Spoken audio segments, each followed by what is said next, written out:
You told the Associated Press in December of 2017 that it was too early for Democrats to be thinking about 2020. What result do you need to see in the 2018 midterms to start thinking about 2020? We need to win. Your opponents have said you're sort of nationalizing this campaign. You have a Washington, D.C. Campaign manager. You live outside of the district. Some have drawn comparisons to, say, Jon Ossoff, who ran in Georgia to mixed results.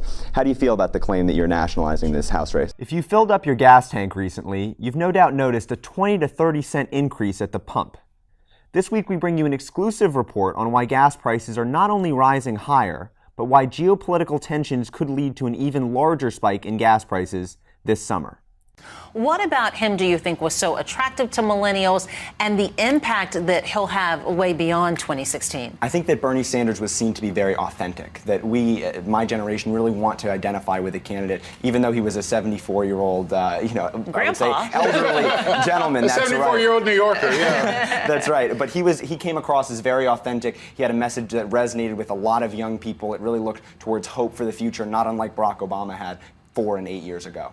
We talked earlier, and I mentioned the idea of civic participation from young people beyond voting, product boycotts or social media engagement, anything like that. I really hope that tonight is a wake-up call for all of the people who seemingly favored Hillary Clinton, younger voters, and did not go out and vote. I hope that they see that really only the votes are what matters ultimately in the end, and that sort of other stuff, while important, while it can have an influence, if Hillary Clinton does not win the election tonight, which it looks like she won't, you've got to just say, man, I should have gone out there, I should have voted. We're here in Washington, D.C. today to talk to Congressman Seth Moulton of Massachusetts' 6th District, a rising star in the Democratic Party, about the future of the United States economy and his thoughts on the 2018 midterms.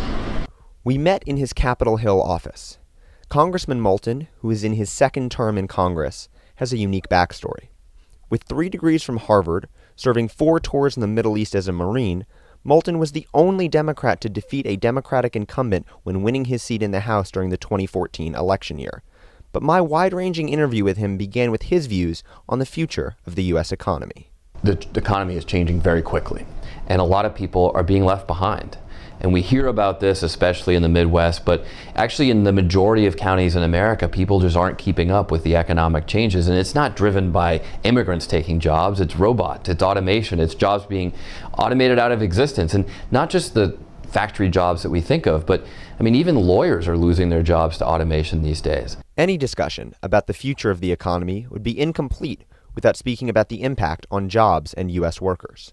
Expected this week, the U.S. Congress may reopen debate on State Department funding. Now, the key to this is that on March 22nd, the omnibus spending bill was passed.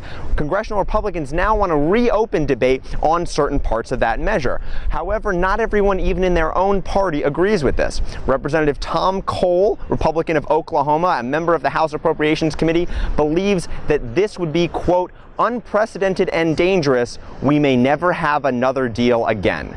End quote. And that's the Underreported for this week. If you have stories that you believe are underreported, please comment below, and we'll do our best to get back to you. For the Underreported from Washington, D.C., I'm Martin Rather. Have a great week.